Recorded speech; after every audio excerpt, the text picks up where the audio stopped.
Bonjour à tous, bienvenue à ce petit webinaire animé par Scriba et Netflix. On va parler aujourd'hui d'un sujet dont vous êtes sûrement confrontés, qui est comment lutter contre la fuite des données sensibles. Et c'est vrai que c'est quelque chose qui est vraiment d'actualité par rapport notamment à la RGPD, mais pas que. On va le voir derrière.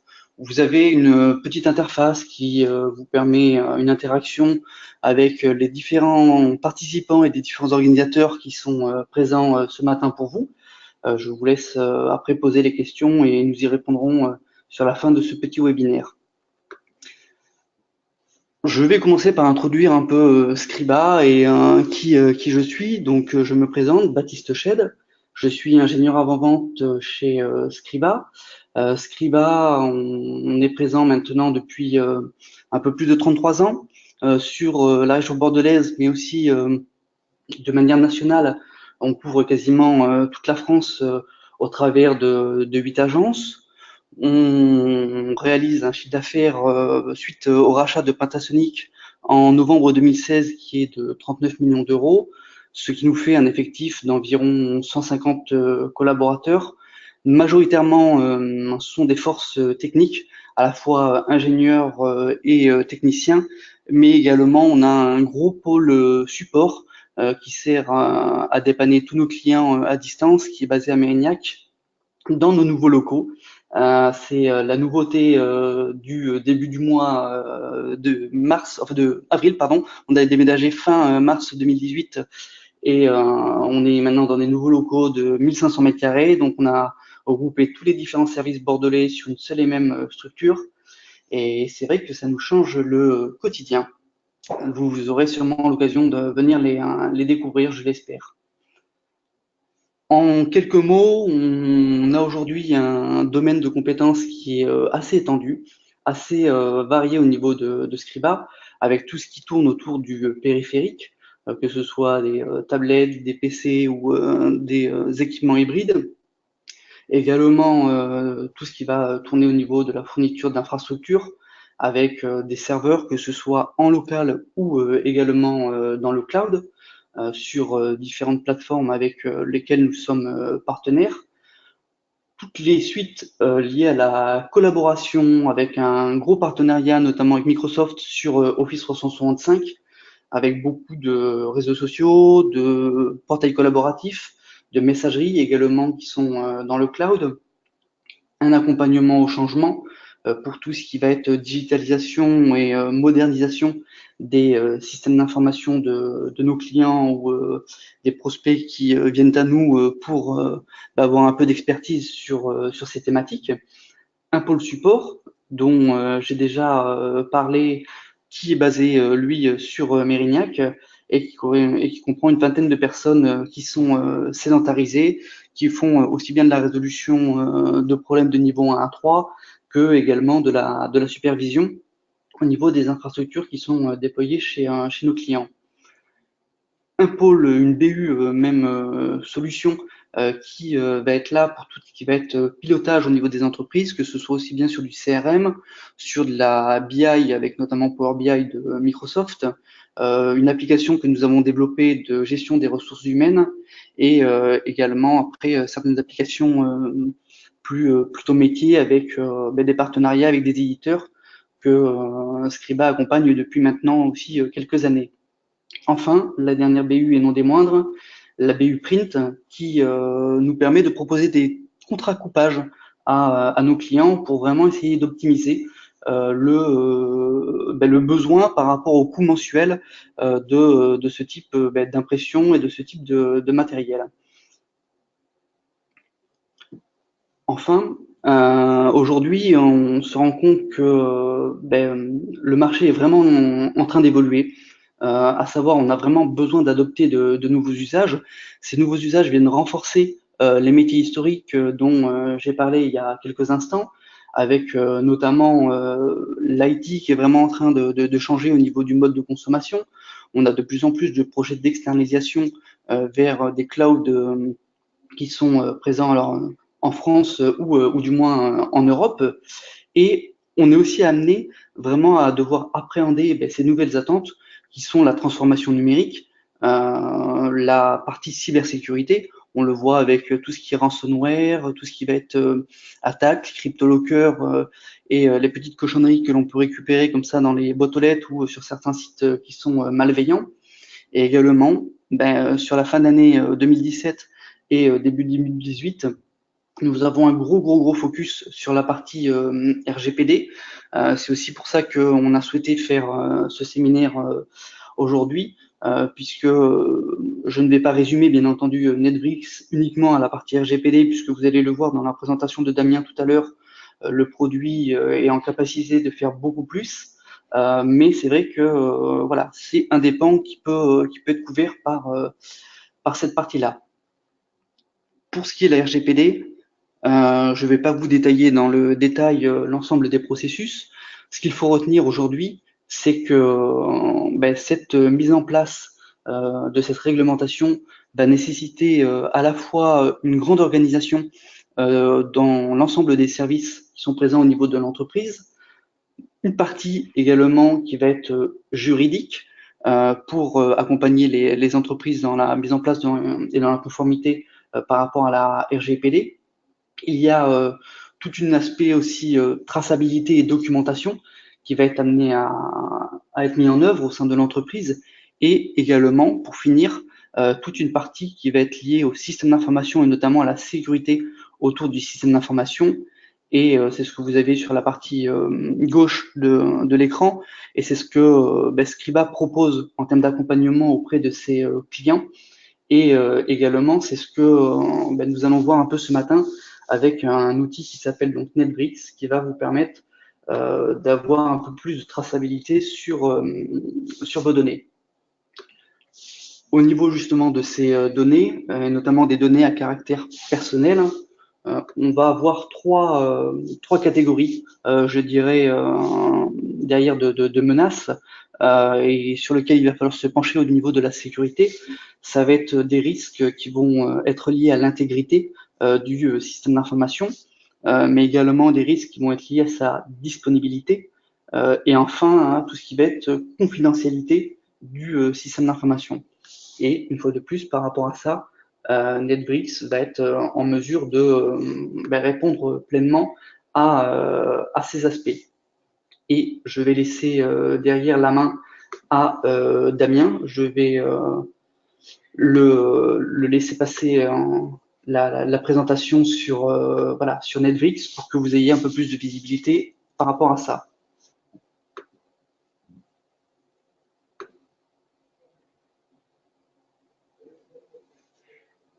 Merci beaucoup Baptiste.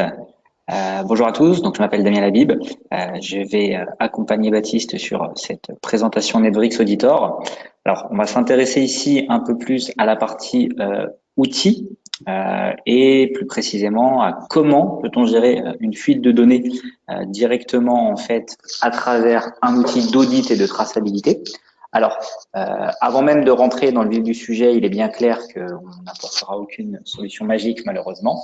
On a aujourd'hui la capacité de vous apporter un outil qui va vous permettre de prévenir, limiter et tracer les fuites de données, mais étant bien conscient que le risque zéro n'existe jamais, on n'aura pas la prétention ici de vous garantir un DLP 100% évité, que ce soit dans le cadre réglementaire ou tout simplement pour la sécurité plus opérationnelle. D'un point de vue agenda, on verra en quelques chiffres ce que représente la fuite de données aujourd'hui au niveau IT, avec des exemples plutôt célèbres de fuite de données, qu'elles soient à caractère réglementaire ou non, encore une fois. On s'intéressera à un cas assez récurrent qui est le départ d'un collaborateur. Donc, le départ du collaborateur peut représenter un certain danger dans le cas où il aurait soit de mauvaises intentions, soit tout simplement des accès excessifs au système qui pourraient susciter une fuite de données. Faire un petit peu comment est-ce qu'on peut limiter ce facteur de risque. Ensuite, on a la partie, je dirais, plus conscience de ce webinaire, puisqu'on va essayer de voir avec vous comment est-ce qu'on peut identifier les vrais sujets problématiques et les impacts de la fuite de données. Et enfin, on passera à une petite démonstration de l'outil, puisque l'idée, c'est aussi de vous montrer comment simplement et efficacement on peut vous aider à limiter tous ces sujets au travers d'un seul et unique outil. Alors, pour commencer, en quelques chiffres, il est clair que la fuite de données est en règle générale très, je dirais, orientée utilisateur. En fait, il y a malheureusement que très peu de fuites de données qui sont dues à des cyberattaques ou ce genre de choses. Comme vous le voyez ici, 30% des employés qui démissionnent d'une entreprise sont susceptibles de prendre des documents qu'ils n'ont pas eux-mêmes générés. Donc, c'est-à-dire d'aller fouiner tout simplement dans les répertoires partagés et d'aller récupérer des données créées par des collaborateurs, donc que ce soit des données à caractère commercial, à caractère financier, peu importe. Mais ils le font à titre des fois frauduleux, des fois à des titres tout simplement malencontreux, puisque on a tout simplement parfois un collaborateur qui a stocké, que ce soit sur son poste local, sur des périphériques USB ou quoi que ce soit, des données qui peuvent être sensibles et dont on n'a pas gardé la trace. Donc, il se peut au moment de sa démission ou de son départ que ces données sortent du contrôle de l'entreprise. D'une manière un petit peu plus, je dirais, frauduleuse cette fois-ci, on a 20% des collaborateurs démissionnaires qui sont prêts ou qui se disent prêts à voler des données de l'entreprise pour ou non les donner, voire vendre à la concurrence. Et enfin, surtout, 90% des employés qui ont démissionné ou qui sont démissionnaires ne font pas l'objet d'une politique de contrôle de la prévention de fuite de données. C'est principalement là-dessus qu'on va axer notre discours aujourd'hui, puisque on ne peut pas rééduquer le collaborateur, mais on est aujourd'hui en mesure de mettre en place des politiques de gestion et de suivi des comportements utilisateurs pour identifier si certains collaborateurs, au moment du départ, font des activités anormales, font des volumétries de changements anormalement élevés ou tout simplement sortent des données du cadre de l'entreprise. Alors, quelques exemples de données à risque. Bien évidemment, ça n'est pas exhaustif, mais vous avez des choses comme les codes sources si vous faites du développement, tout simplement des brevets. Les données liées à votre activité peuvent être tout simplement des fichiers clients, peuvent être aussi tout simplement des offres commerciales, des dossiers confidentiels. Enfin, c'est assez vaste. Il est clair que si on ajoute le cadre réglementaire et vos données sensibles d'un point de vue purement activité, on a un spectre de données à surveiller qui est extrêmement large. D'un point de vue exemple, alors ici on s'est concentré sur des sociétés qui vont plus ou moins parler à tout le monde. Sur le marché outre-Atlantique, on a typiquement eu en 2017 par exemple d'anciens employés qui ont quitté une société qui s'appelait Zenimax et qui en ont subtilisé le code pour l'utiliser dans leur nouvel emploi chez Facebook. Donc ça, c'est un exemple qui est pris par des sociétés gigantesques, mais qui peut être tout aussi pertinent dans de la TPE, voire dans de la PME. Un collaborateur quitte son activité et part avec son fichier client à la concurrence. C'est quelque chose que l'on voit partout. En 2016, dans la société Zynga, on a tout simplement des collaborateurs qui, durant un jour férié, se sont connectés au système et ont essayé de supprimer une foule de dossiers compromettants pour eux et pour leur départ.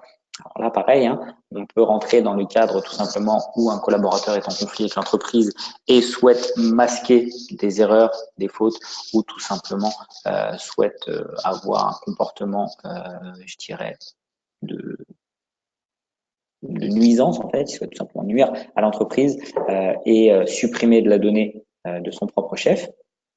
Ou enfin, on a tout simplement un collaborateur qui, au moment de son départ de l'US Office Controller of the Currencies, c'est en fait un petit peu la maison de la monnaie, la maison de la surveillance des monnaies aux États-Unis, qui, au moment de son licenciement, a téléchargé plus de 10 000 enregistrements pour avoir un moyen de pression sur son employeur. Donc tout ça, ce sont bien sûr des exemples pris sur de très grandes sociétés avec des conséquences qui sont absolument dramatiques, mais ramener à votre niveau d'activité, c'est tout aussi dangereux puisque le collaborateur a autant, sinon plus, de capacité à voler des données sensibles dès lors qu'on n'a pas les moyens de contrôle adéquats. Lors du départ d'un collaborateur, ce qui est intéressant, c'est qu'on a une checklist qui est relativement lambda, mais qui est toujours très difficilement contrôlable. Il faut d'abord, quand on a le départ d'un collaborateur, informer tous les administrateurs du système de la suspension de ce collaborateur pour qu'il suspende son compte. Alors, c'est faisable à la main, je vous l'accorde, mais NetBricks Auditor va vous permettre d'automatiser un peu la gestion des comptes dans le cas où il y aurait eu, par exemple, des problèmes de communication. Tout simplement, admettons que cette information n'est jamais arrivée aux oreilles des administrateurs système ou qu'il y a eu un oubli, une mauvaise manipulation ou quoi que ce soit. Vous avez la possibilité d'automatiser la gestion des comptes Active Directory pour limiter, voire automatiser les process de suppression, reset de mot de passe, déplacement d'un compte, tout ce genre de choses. Ensuite, il faut s'assurer que le compte, une fois fermé, n'avait pas d'autres accès, des accès à travers les VPN, des accès à des boîtes mail, à des configurations d'éléments réseau, à des applications cloud ou que sais-je. NetBricks Auditor, en se basant sur l'analyse des logs de l'ensemble de votre système, va pouvoir vous donner l'état des lieux et l'activité d'un collaborateur, ce qui pourrait faire que un collaborateur dont vous avez supprimé le compte reste en surveillance après son départ et vous êtes alerté si, le cas échéant, il essayait soit de se reconnecter à son compte qui a été désactivé, soit s'il accédait à d'autres services de l'entreprise qui ne sont pas liés à ce compte même. Pour des comptes qui disposeraient d'accès privilégié, donc comme les administrateurs ou ce genre de choses, il faut bien évidemment garantir que toutes les connexions et tous les accès aux éléments réseau ont été supprimés, que tous les comptes de test et comptes applicatifs n'ont pas eu d'élévation de privilèges spécifiques qui pourraient permettre aux collaborateurs après d'y avoir accès sans avoir eu tout simplement besoin de recourir à son ancien compte, les resets de mots de passe, ce genre de choses, etc., etc. Ensuite, on a des choses plus liées, bien sûr, à l'activité physique, mettre à jour les listes d'accès, typiquement aux salles serveurs, aux data centers, à ce que vous voulez, mais surtout aussi avoir la capacité d'identifier si le collaborateur est resté ou non dans des listes de diffusion. Tout ça, on va avoir la possibilité de vous aider non seulement à le mettre en œuvre, mais surtout, et c'est là que c'est très important, de valider avec de la traçabilité le bon fonctionnement de votre process de checkout du collaborateur. Un deuxième point qui est très important, c'est de comprendre que le spectre de fuite de données peut être très très large. On peut avoir aussi bien des environnements de type serveur de fichiers, où vous avez la totalité des fichiers Excel, Word, contrats, base cliente, que sais-je, qui peuvent être stockés. Vous avez également tous les environnements collaboratifs. À partir du moment où vous faites le choix d'utiliser du collaboratif de type 365, comme l'a évoqué Baptiste en introduction, c'est extrêmement souple, ça vous apporte une liberté supplémentaire, mais ça apporte aussi un besoin de surveillance supplémentaire. À partir de là, avez-vous la capacité à savoir qui fait quoi, où et quand sur l'ensemble de vos environnements cloud? NetBricks va vous permettre, encore une fois ici, de valider que les personnes qui ont les accès au niveau des partages de fichiers dans le cloud, donc typiquement SharePoint Online, OneDrive ou ce genre de choses, sont les bonnes. On n'a pas de tentative d'accès frauduleuse, que l'on n'a pas de personnes tierces qui tentent d'accéder à des boîtes mail qui ne sont pas les leurs. Exactement la même chose au niveau des bases de données. Vos bases de données sont configurées de manière à avoir une gestion des accès faite par des collaborateurs spécifiques ou simplement des comptes applicatifs. Vous pouvez ici garantir que ce ne sont bien que ces comptes dédiés qui ont accès à la base de données et que les requêtes faites sur cette dernière sont bien en lien avec ce qui est fait au niveau applicatif. Même chose au niveau Active Directory. Vous avez la capacité à suivre tous les changements de mot de passe, les élévations de privilèges temporaires, les changements d'identifiants et tous les comportements, je vais dire, déviants, qu'ils soient donc sur les filers ou les bases de données, puisque vous avez la possibilité de mettre en place une analyse comportementale des collaborateurs, on verra comment ça s'articule, pour dire que vous avez un delta entre ce qui est réellement effectué de manière légitime par le collaborateur pour son travail et ce qui peut représenter une menace aux yeux de l'entreprise. Suite à quoi vous pouvez recevoir bien sûr des emails d'alerte ou tout simplement des systèmes d'alerting et de gestion des comptes. Pardon. Dans les comportements utilisateurs, c'est un petit peu ce qu'on va retrouver. On peut avoir besoin d'être alerté sur des personnes qui accèdent de manière trop fréquente ou trop active aux données. Typiquement, un collaborateur qui va faire une centaine, voire 200 changements au jour, dès lors qu'il se met à faire de manière récurrente 1000, 2000, 3000 changements à l'heure, il se peut que ce soit tout simplement une tentative de vol, de fuite de données ou une cyberattaque ou quoi que ce soit. Les volumétries d'échecs également. Les mauvais passwords, les échecs de logon, les tentatives d'accès à des partages ou à des fichiers sur lesquels on n'a pas les droits. Quand ça arrive une, deux fois, ça peut être du domaine de l'erreur. Dès que ça se multiplie, vous avez besoin de remonter des alertes en temps réel pour avoir la capacité à dire, à partir de là, il se peut que ce soit une tentative frauduleuse. Quelqu'un tente d'accéder à des données archivées alors qu'il n'est pas spécialement légitime dans le cadre de son activité qu'il y a accès. On est en mesure de définir des groupes de personnes qui peuvent être surveillées s'ils accèdent à des données caduques. L'accès aux données en dehors des heures de travail. Si une personne s'avère faire plus de changements en dehors de ses heures de travail que pendant ses heures de travail, il se peut qu'on ait une suspicion. Même chose pour les connexions depuis des périphériques multiples ou les créations de nouveaux profils, les élévations de privilèges temporaires, ou tout simplement, et beaucoup plus bêtement, la capacité à quelqu'un de supprimer des données de manière massive. On verra dans l'exemple tout à l'heure que vous pouvez créer une alerte sur une personne qui ferait des volumétries de suppression anormalement élevées à vos yeux. On va passer à la partie démonstration. Je vais donc lancer la machine virtuelle qui va me permettre de vous montrer un petit peu l'outil.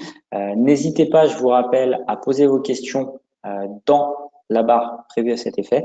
Et Baptiste et moi-même ferons en sorte de garder quelques minutes à la fin de la présentation pour répondre à l'ensemble de vos questions.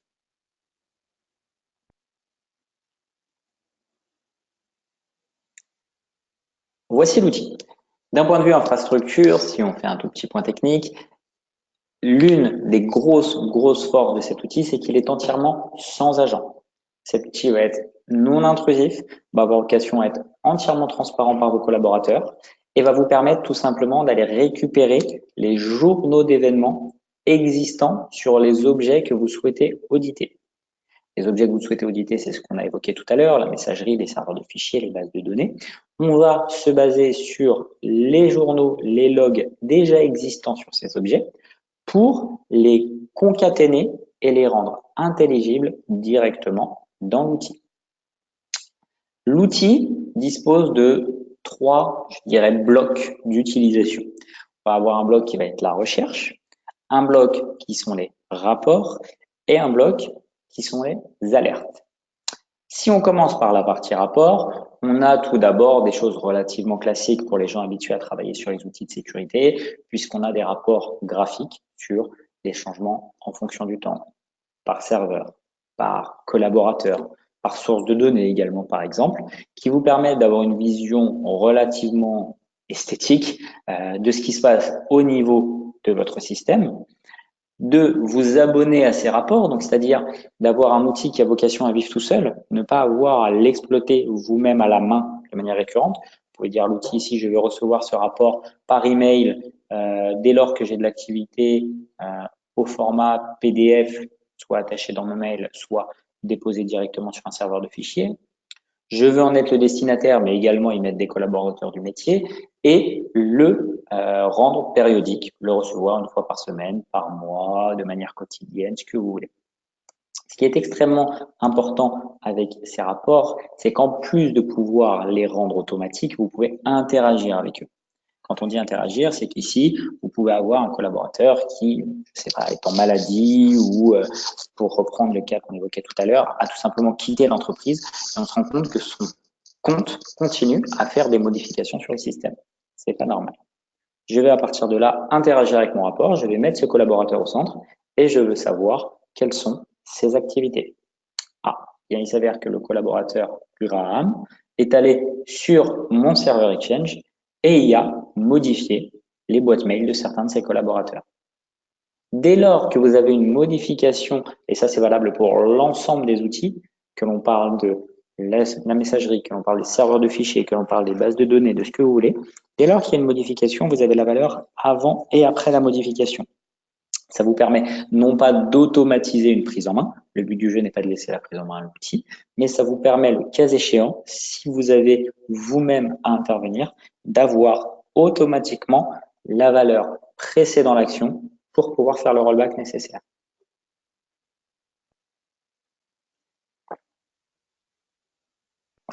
Ça, c'était la première partie.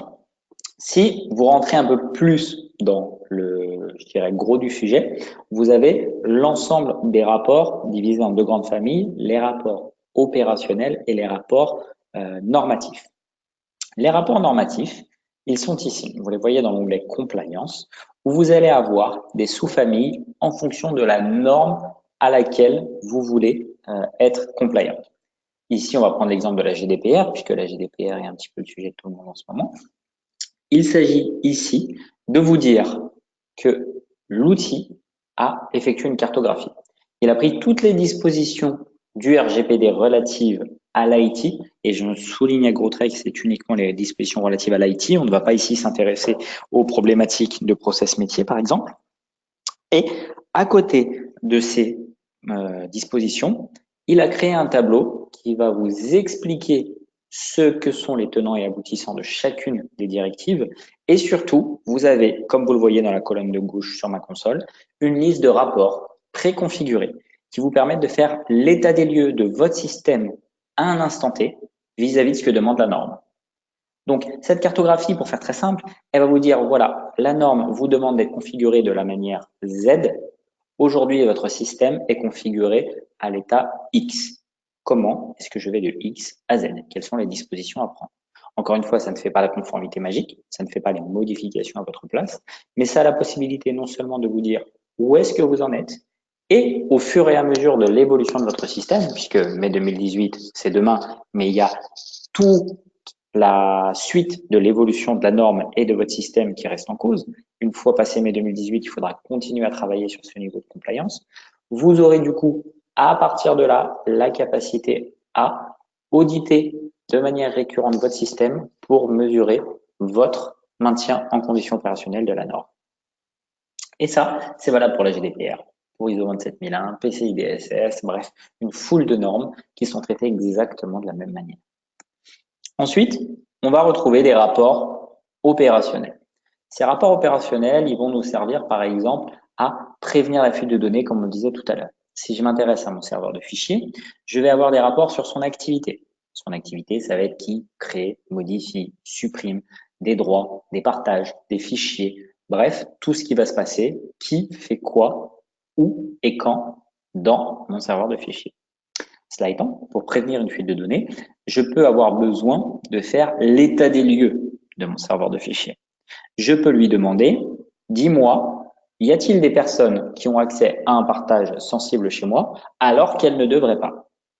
On peut lui demander donc du coup d'avoir une visibilité automatique des droits de chaque partage, de chaque collaborateur. On choisit ce qu'on met au centre. Et dans mon exemple ici, où je lui ai dit, montre-moi, est-ce qu'il y a des partages où j'ai des incohérences de droit? Il m'en sort effectivement un dans le système. Le partage accounting share s'avère avoir des permissions différentes du dossier parent. Et on voit qu'effectivement, l'un des collaborateurs qui y a accès n'a pas des droits directs, mais a des droits hérités d'un groupe. À partir de là, on est en mesure de cliquer sur groupe, de remonter l'arborescence et de comprendre comment se fait-il que ce collaborateur ait des droits. Peut-être qu'un jour, il a fait une demande. Peut-être qu'on a eu une mobilité latérale dans l'entreprise qui fait qu'il a changé de service, mais gardé les droits de son ancienne fonction, etc., etc. On peut prendre le problème absolument dans l'autre sens en disant « je veux savoir si un collaborateur a des droits sur des partages qu'il ne devrait pas ». On ne met plus le partage au centre, mais on met bien le collaborateur.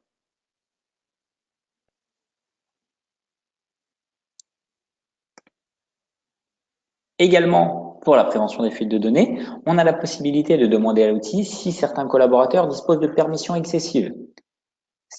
La permission excessive, c'est tout simplement lui dire « montre-moi si les collaborateurs ont des droits sur certains partages, mais n'y ont pas été connectés depuis 30, 60, 90 jours ». On est en droit, d'un point de vue sécurité, de se dire qu'une personne qui a les droits sur un partage mais n'y a pas accédé depuis 3 mois n'a peut-être pas réellement besoin de ces partages. À partir de là, on est en mesure soit de faire directement les prises en main et les actions nécessaires à la remédiation, soit d'exporter ces rapports pour les envoyer à des gens du métier de manière très lisible et de leur dire, voici les personnes qui ont accès au partage comptabilité, par exemple, ils n'y ont pas accédé depuis 3 mois, est-ce normal qu'ils aient toujours les droits? De même, on est en mesure d'automatiser cette gestion puisque vous pouvez souscrire à ces rapports, y mettre des gens du métier en destinataire et tout simplement faire par exemple un état des lieux mensuel. Tous les mois, chaque directeur de service reçoit les personnes qui ont accès à ces partages et c'est à lui d'arbitrer la légitimité ou non de chacune de ces personnes. C'est pas à vous, personne de la DSI, de savoir s'il est normal ou non que Michel ait les droits sur la comptabilité et pas le marketing et vice versa. Donc ça, c'est pour la partie serveur de fichiers, qui s'avère être bien sûr quelque chose de très sensible, mais qui n'est pas le cœur de la sécurité. On va avoir exactement la même philosophie au niveau de votre Active Directory. Active Directory, vous allez avoir donc tous les changements de configuration sur votre Active Directory, les changements des comptes, les resets des mots de passe, les changements de droit, les changements de groupe, d'OU, de ce que vous voulez. Donc bref, encore une fois, qui fait quoi, où et quand sur votre Active Directory. Mais on a également la partie état des lieux. L'état des lieux, ça va être vous dire quels sont les comptes AD donnant quel droit à quel collaborateur, quels sont les groupes, quels sont les OU, quels sont les comptes chez vous qui ont expiré. Y a-t-il des comptes bloqués? Y a-t-il des comptes dont les passwords n'expirent jamais, dont les passwords ne sont pas du tout requis, les derniers logons de certains comptes? Et toujours en se basant sur ces rapports, comme je le disais dans la partie PowerPoint, vous pouvez automatiser des process. En vous basant sur les derniers logons de certains comptes, par exemple, vous êtes en mesure de lui dire, si l'un de mes collaborateurs ne s'est pas connecté pendant 30 jours, je vais reset automatiquement son mot de passe, process de sécurité. S'il ne s'est pas connecté pendant 60, je le déplace dans une OU spécifique. S'il ne s'est pas connecté pendant 90, je le disable. Vous avez la possibilité du coup de pallier à l'erreur humaine en mettant en place des politiques d'automatisation de la gestion des droits. Je vous ai montré, afin d'être relativement, je dirais, concis, uniquement la partie AD et la partie filer, mais on a bien sûr toute la même philosophie au niveau des bases de données, des environnements collaboratifs, des éléments Windows, des serveurs, mais vous avez également une notion d'intelligence. La partie assessment de l'outil va vous permettre d'avoir une vision assez globale de quel est le point sur lequel vous devez vous concentrer. Ici, y a-t-il des risques pour la gestion des comptes utilisateurs et des comptes machines? On a 5 comptes qui ont des passwords qui n'expirent jamais. Aux yeux de l'outil, tout simplement en se basant sur des modèles de sécurité classiques, c'est quelque chose qu'il faut surveiller, mais qui n'a rien de dramatique. On n'a aucun compte dont les passwords ne sont pas requis, tout va très bien. On n'a aucun compte machine désactivé, tout va très bien. En revanche, on a beaucoup de comptes, étant donné que c'est une plateforme de démo et bouge pas beaucoup, qui sont inactifs, qui n'ont pas été connectés au système depuis quelque temps et qui ne subissent ou qui ne sont pas sous contrôle d'une politique qui permettrait d'automatiser leur blocage, leur gestion ou quoi que ce soit. Est-ce qu'au niveau des permissions, on a également des problèmes? Ah, bah oui, effectivement, on a 2 comptes collaborateurs qui s'avèrent avoir des permissions d'administrateur. Ça, c'est pas normal. Il faut agir dessus. Même chose au niveau des partages de fichiers. Ah, on a 9 partages de fichiers qui sont accessibles par le compte tout le monde, alors que ce sont des partages collaborateurs. C'est pas normal, etc., etc. Donc, l'outil va vous permettre d'avoir des visions relativement synthétiques de ce sur quoi vous êtes à peu près sécure et ce sur quoi vous devez travailler de manière beaucoup plus précise. Donc ça, c'est la partie rapport. Si vous avez des questions, encore une fois, je vous invite à les poser dans la barre. Je vois qu'il y en a déjà quelques-unes qui ont été posées. On y viendra à la suite. Je vais passer aux 2 autres modules pour nous garder un petit peu de temps. On a 2 autres modules qui sont extrêmement ergonomiques. Le premier, c'est la partie recherche. Vous avez vu à l'instant qu'on a des rapports qui sont extrêmement exhaustifs, complets, mais vous n'avez pas nécessairement le temps ou la volonté d'aller tous les exploiter. vous pouvez avoir le besoin d'avoir une information immédiate. Typiquement, un collaborateur qui vous appelle et qui dit « un fichier a disparu et je ne sais pas qui, quoi, quand a fait cette modification ». À l'inverse, quelqu'un a été modifié les droits sur un partage, sur un fichier. Bref, il s'est passé quelque chose, mais je veux la réponse de manière immédiate. L'idée, c'est d'avoir une barre de recherche en mode Google. Vous allez dire « je veux savoir qui a été touché en dernier au fichier qui s'appelle employé ». Je tape le nom du fichier et l'outil me présente les infos de la manière qui a fait quoi, où et quand. Toujours en se basant sur de l'analyse de log, il vous permet de remonter extrêmement simplement la réponse à votre question. Qui était la dernière personne à l'avoir modifié? C'est employé. On va prendre un autre critère de recherche, par exemple. On a un collaborateur qui, effectivement, est sous le coup d'une démission ou d'un renvoi ou quoi que ce soit. On veut valider que hier, il n'a pas été supprimé plein de fichiers, tiens, par exemple. On va taper le nom du collaborateur en question. On veut savoir s'il a fait des actions, par exemple, de suppression ou de modification, tiens, je ne sais pas, sur des fichiers, tiens, et sur une période de temps spécifique. Je ne sais pas, moi, la semaine dernière. Voilà. Je prends un exemple relativement simple pour que ce soit parlant pour tout le monde, mais on peut bien sûr granulariser beaucoup plus. Ah, il s'avère qu'il n'en a pas fait sur les 7 derniers jours. Je vais remonter un peu plus, je ne vais pas lui mettre de période de temps. Est-ce qu'il a fait des suppressions ou des modifications au sens large sur des fichiers? Et ces dernières modifications remontent à il y a beaucoup plus d'une semaine. Elles remontent au 4-06. Donc, à partir de là, je suis en mesure de me dire, bon, effectivement, même s'il est sous le coup d'une surveillance, pour l'instant, il n'y a pas d'activité suspecte liée à son départ. Ça vous permet d'avoir donc des critères extrêmement granulaires et d'avoir une réponse automatique à une question que vous vous posez. C'est la grosse force de l'outil. Il a la vocation à être simple, même pour des équipes qui sont parfois sous-dimensionnées vis-à-vis du travail qu'on leur demande. Plutôt que d'avoir, quand on a une question, aller chercher dans le rapport qui va bien, etc., vous avez automatiquement la capacité à avoir une réponse sur quelle est la question, qui fait quoi, où et quand. Vous pouvez bien sûr sauvegarder ces questions. Vous pouvez créer des rapports spécifiques. Vous pouvez créer même des alertes liées à ces requêtes. L'idée n'est pas d'avoir à les refaire à chaque fois. S'il y en a qui sont faites de manière récurrente, vous pouvez les automatiser. On passe ensuite au dernier bloc, mais pas des moindres, la partie alerte en temps réel.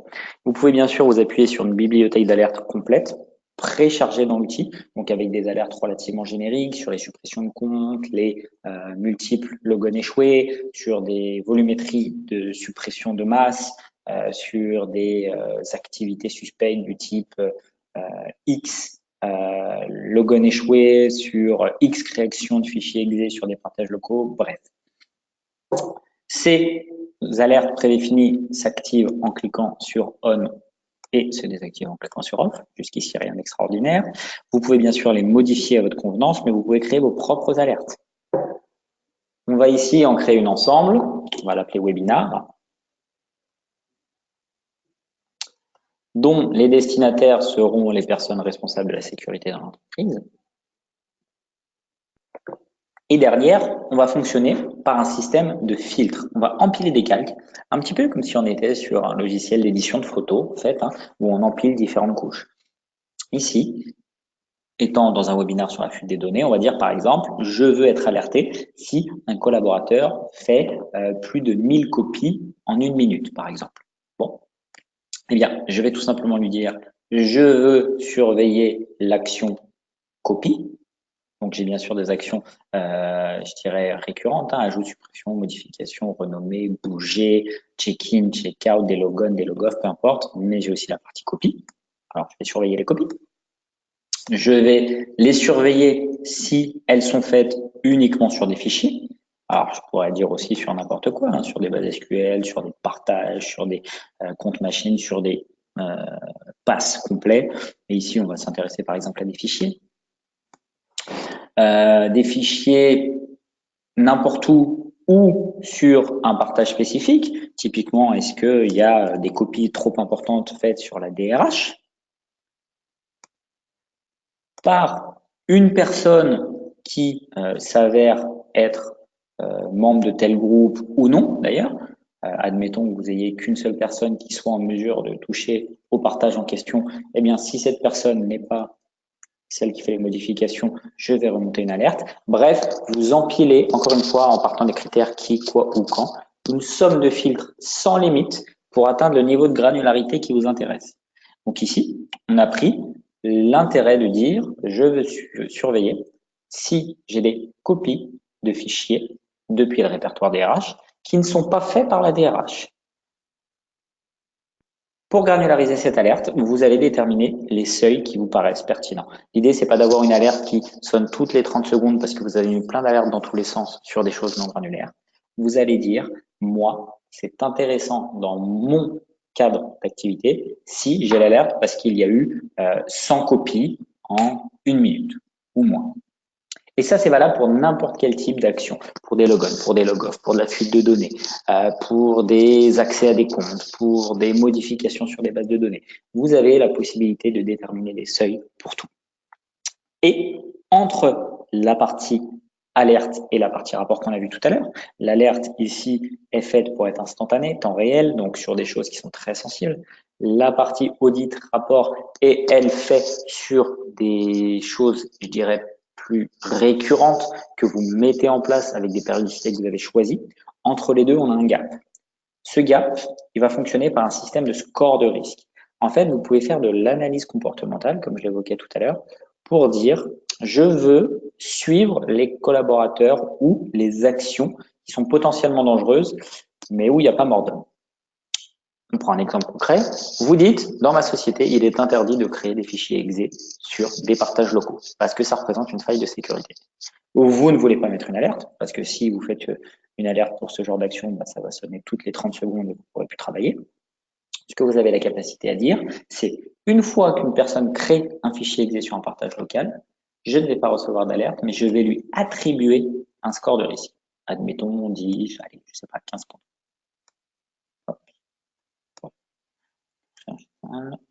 J'attribue 15 points à la personne si elle crée un fichier exe sur un partage local. Je sauvegarde mon alerte. Donc, vous voyez que l'alerte qu'on a créée ensemble est ici, est très facilement activable ou non.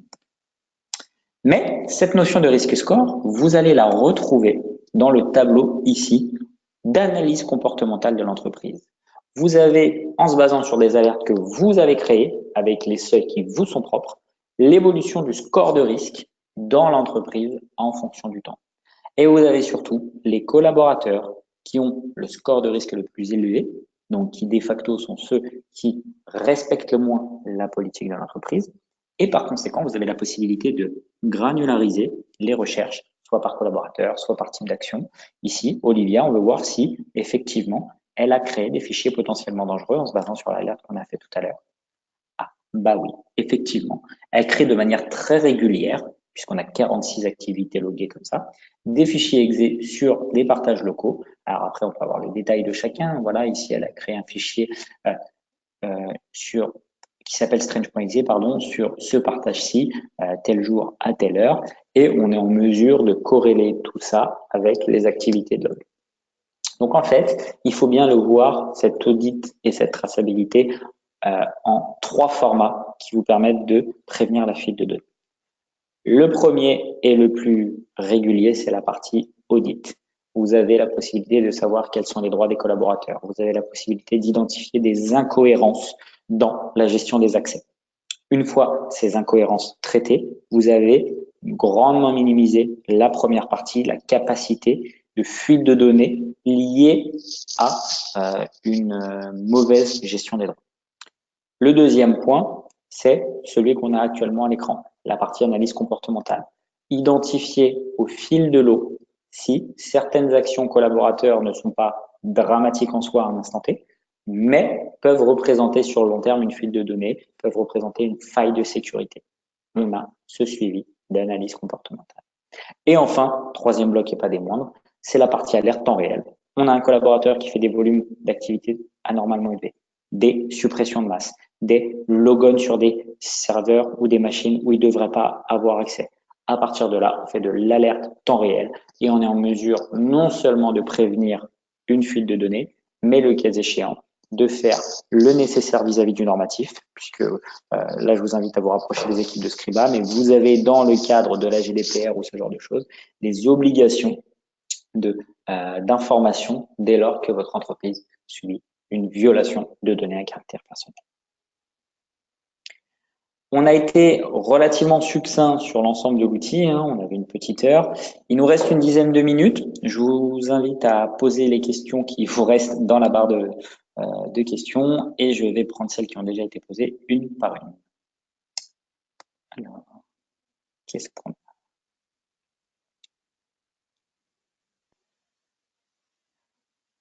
Alors, pouvez-vous, s'il vous plaît, donner des best practices à effectuer chez nous pour acheter un tel outil? Alors, la meilleure, je dirais, le best practice, là, encore une fois, je vous renvoie vers les équipes de Scriba, mais je vous invite à très fortement essayer l'outil. Il y a la possibilité de mettre en place des phases de test très simplement qui vous permettent tout de suite d'avoir un premier état des lieux pendant un petit mois ou quelque chose comme ça, de toutes les problématiques. Voilà, dès que vous mettez en place l'outil, vous avez tout de suite ces rapports qui sont prédéfinis sur l'assessment qu'on montrait tout à l'heure. Et dès que vous faites un test, bah, ça va vous dire, voilà, est-ce qu'on a beaucoup d'incohérences ou non. Ça peut vous permettre, en amont, de vous rendre compte, est-il nécessaire ou non d'avoir cet outil. Bon, je ne vais pas vous mentir, il est très très rare qu'on mette en place l'outil et qu'on ait que du vert partout. Malheureusement, quand on n'est pas équipé, c'est assez compliqué de gérer tout ça. Donc, effectivement, la meilleure solution, c'est de le tester pour voir un petit peu l'étendue du travail à effectuer. L'outil est-il uniquement en anglais? Alors, effectivement, l'outil est uniquement en anglais. Cela étant, j'insiste sur un point particulier, c'est que si je vais, par exemple, dans ma barre de recherche, je tape l'activité de l'admin. Ici, on va avoir le qui, quoi ou quand qui sont bel et bien en anglais, mais tous les logs ici à l'intérieur seront vos logs de votre système. Par conséquent, tout ça sera en français. Donc, l'outil est en anglais, mais c'est de l'anglais relativement basique puisque c'est pour les questions de base, qui, quoi ou quand, recherche et Windows. Donc, globalement, ça reste maîtrisable normalement par les collaborateurs. Et tout ce qui est après données traitées, c'est vos logs, donc c'est dans la langue qui sont saisies dans votre entreprise. Cet outil est taillé pour quelle taille d'entreprise? Alors, c'est un outil vraiment qui va de la TPE à la très grande société. Nous, on a des sociétés de moins de 10 collaborateurs, voilà, qui ont des niveaux d'exigence vis-à-vis de la fuite de données et de la réglementation qui sont extrêmement importants. Donc, l'outil est absolument dimensionné. On a également des groupes de plus de 8000 personnes qui l'utilisent parce qu'ils ont aussi autant je dirais, de problématiques. Donc, c'est pas tant une question de taille d'entreprise, c'est plus une question d'exposition au risque et de valeur du risque chez vous. Voilà, vous pouvez être une société de 5 personnes, mais avoir des contraintes légales très très fortes qui vous obligent à mettre en place ce type d'outil, tout comme vous pouvez être une boîte de 300 personnes et puis avoir une confiance absolument illimitée en vos collaborateurs et ou tout simplement ne pas avoir conscience du risque des fuites de données. Donc ça, c'est pas vraiment une question de taille, c'est plus une question de perception. Avez-vous une version de l'outil en français? Alors non. En revanche, l'outil est entièrement documenté en français. Donc vous avez des guides ou ce genre de choses qui sont eux en français qui vous permettent de l'appréhender de manière traduite. L'outil est-il complet de base ou fonctionne-t-il en module qu'il faut acquérir? Alors, excellente question. L'outil fonctionne complet en termes de fonctionnalité. Ce qui varie ici, ça va être, hop, je vais vous le remontrer là. Pardon, c'est ici la partie module. En fait, toutes les fonctionnalités qu'on a vues, la barre de recherche, les rapports, les alertes, l'analyse comportementale, tout est compris. La variable, c'est ce que vous souhaitez auditer. Vous n'allez pas avoir un tarif global pour avoir tous les modules, parce que ça n'aurait pas de sens, vous n'avez pas tout dans votre système. L'idée, c'est que vous ne payez que pour ce que vous souhaitez auditer. Si chez vous, il y a par exemple que l'Active Directory, des serveurs de fichiers et une boîte mail Exchange, et une messagerie Exchange, eh bien, vous payez uniquement pour ces 3 modules. Ça, c'est la variable. Pour la tarification, encore une fois, je vous renvoie dans les mains expertes de Scriba qui seront en mesure de vous les fournir, mais c'est bien sûr dimensionné pour votre écosystème. Au-delà de l'aspect sécurité et protection des données, les rapports proposés sur l'activité des collaborateurs sont très complets, mais intrusifs sur la façon de travailler de chacun. Est-ce que légalement les salariés doivent être prévenus en amont de l'installation de Netflix ou autre software RGPD? Alors non. En fait, c'est communément accepté que les collaborateurs soient prévenus parce que voilà, ça permet un petit peu, je dirais, d'avoir une forme de paix sociale. Cela étant, il y a un point très important qu'il faut comprendre si on revient sur la partie archi de l'outil, c'est que l'outil n'invente rien et ne crée rien. Tout ce qu'on va exploiter est déjà présent dans votre système. Ce sont des logs qui sont générés par les objets Windows, Server, Exchange, tout ce que vous voulez. Et par conséquent, si vous voulez avoir ces informations aujourd'hui, vous le pouvez. C'est extrêmement complexe, c'est beaucoup trop fastidieux pour qu'on le fasse, personne s'y intéresse. Mais dans l'absolu, légalement, on ne modifie en rien votre capacité à avoir accès à l'information. C'est juste que d'un point de vue fonctionnel, on va vous simplifier la vie dans le traitement. Mais en soi, légalement, on n'a rien créé qui, je dirais, flique le collaborateur par rapport à ce qui existait déjà au niveau système. Au niveau des requêtes réseau, est-ce que cela ne surcharge pas? Alors, excellente question encore. Ici, on a deux solutions. Vous avez la première qui est d'exploiter simplement par des requêtes WMI RPC classiques et d'aller récupérer les journaux d'événements en utilisant votre WAN classique. Si jamais problématique de lien WAN trop faible il y a, on a notre propre système de compression réseau et on va avoir la capacité du coup à limiter les bandes passantes et à du coup éviter ces problématiques. Bon. De vous à moi, on a des sociétés en multisite qui ont des liens à peine connectés en ADSL et où on arrive à remonter les logs parce qu'on met en place des systèmes d'incrémental qui permettent de ne pas surcharger. Donc, on n'a jamais eu, à ma connaissance, et encore une fois, j'ai pas la science infuse, de problématiques au niveau remontée d'infos sur le réseau. Il y a beaucoup de questions qui arrivent, c'est très très bien. Quelles sont les conséquences du RGPD? Alors là, je vous renverrai dans les mains de Scriba également, mais d'une manière très générale, les conséquences RGPD sont des amendes non négligeables, puisque je crois que de mémoire, on va jusqu'à 4% du chiffre d'affaires annuel de l'entreprise, ou une vingtaine de millions d'euros. À propos, en fait, c'est un calcul qui est basé sur des critères qui me sont encore inconnus, je les ai oubliés. Mais bon, c'est quelque chose qui est relativement dangereux et qui permet d'être assez vite, je dirais, limité dans la mesure où, certes, il n'y a rien qui vous donnera de conformité magique, mais en mettant en place les moyens de la conformité, vous allez éviter les premières salves de sanctions en mai 2018. Donc, si on veut éviter les amendes, eh bien, il faut le plus tôt possible se prémunir. Quel est le coût de cet outil? Alors là, encore une fois, je vous renverrai vers les équipes de Scriba pour savoir un petit peu combien ça coûterait vis-à-vis de votre environnement. Comment s'installe l'outil? Alors l'outil est on-premise. C'est une console lourde qui est la console que vous avez vue tout à l'heure à l'écran. Hop, je vais vous la remontrer, elle est ici. Donc cette console lourde est installée sur une VM, tout ce qui est plus classique. On a une base de données qui va stocker les logs, SQL ou potentiellement SQL Express, et un compte de service pour aller faire de la requête réseau. C'est tout. Entièrement sans agent, rien à déployer sur les postes, rien à passer sur les serveurs. Le logiciel existe-t-il en français? Est-ce adapté au TPE? Bon, un petit peu la même réponse que tout à l'heure. Il est documenté et est-ce adapté au TPE? Dans l'absolu, tout à fait. Maintenant, c'est plus quelle est la perception de la TPE vis-à-vis du RGPD et des fuites de données personnelles. On a parlé du RGPD sur la fuite des données, mais vous ne parlez pas des données personnelles. Je suis absolument désolé, j'ai pas compris la question. Si vous pouviez la reposer, que je puisse vous répondre de manière un peu plus détaillée. Quel coût? Toujours pareil, je vous renvoie à les équipes de Scriba. La solution donc n'est pas en mode hébergé, elle est effectivement uniquement en local avec l'infrastructure donc citée, VM, base de données et compte de service pour faire de l'arcade applicative, c'est tout. Les licences sont donc par compte actif dans l'Active Directory et par module. Encore une fois, je vous renvoie dans les mains de Scriba. Permet-il de situer par rapport au règlement RGPD?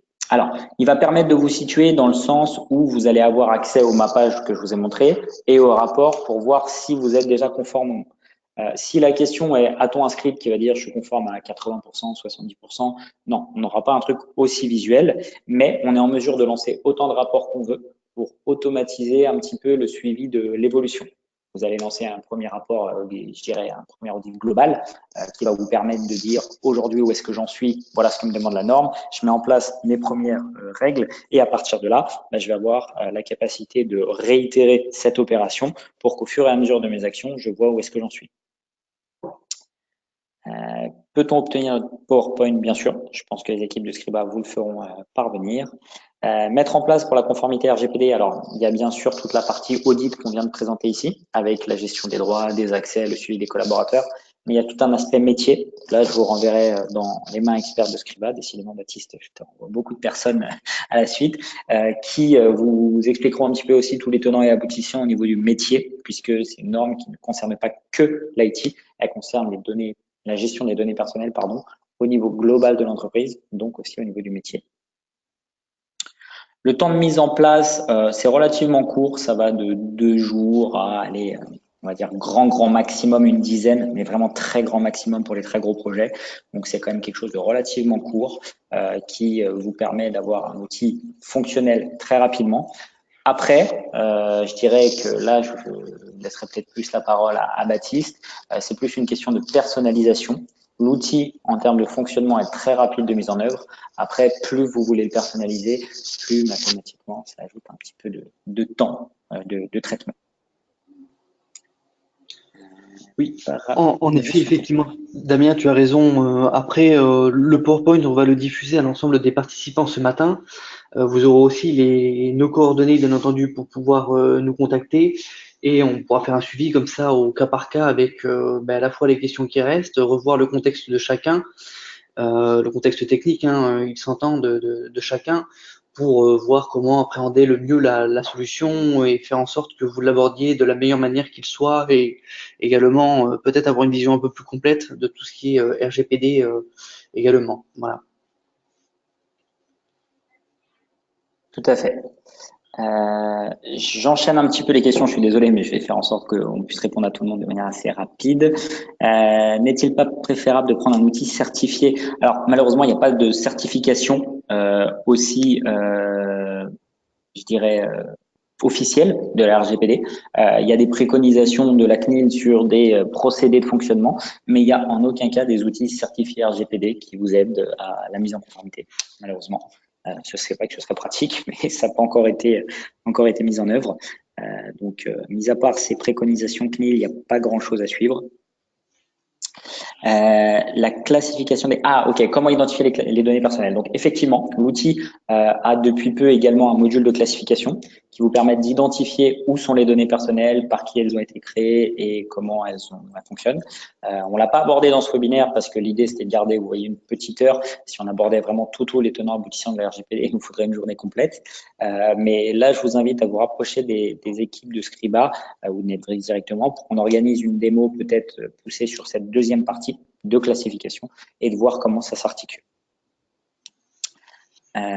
Avant de traquer les mauvaises utilisations, ne pouvons pas essayer de les empêcher. Si, effectivement, c'est pour ça en fait qu'on a en place cette première brique qui est la brique de rapport audit à un instant T, dans la mesure où en fait, dès lors que vous lancez vos audits sur les droits des collaborateurs et que vous mettez en place une gestion des droits qui est cohérente et propre, vous avez très grandement limité la capacité du collaborateur à faire des activités frauduleuses ou malencontreuses et par conséquent, vous avez moins de travail à traquer. C'est un petit peu, entre guillemets, le garçon qui a bien fait ses devoirs. Quand il a bien fait ses devoirs toute l'année, il a un peu moins de boulot en vacances.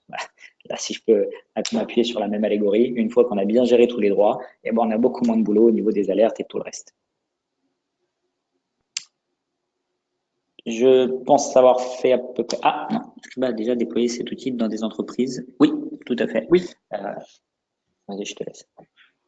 Oui, pardon, oui, effectivement, oui, parce qu'on est sur le sujet RGPD et également Netflix depuis maintenant plusieurs mois et c'est des choses que voilà, on a beaucoup de demandes vis-à-vis de nos clients par rapport à ça et c'est vrai que c'est un outil maintenant qu'on déploie assez régulièrement. Est-il possible d'avoir une version light de démo afin de tester et de le présenter éventuellement à la direction? Absolument. Là encore, je vous renvoie vers Scriba pour avoir votre mission d'essai. Mais il y a une version de test en fait qui dure, je crois, 20 ou 30 jours, je ne sais plus, et qui vous permet de tester un petit peu et de voir à quoi ça ressemble chez vous.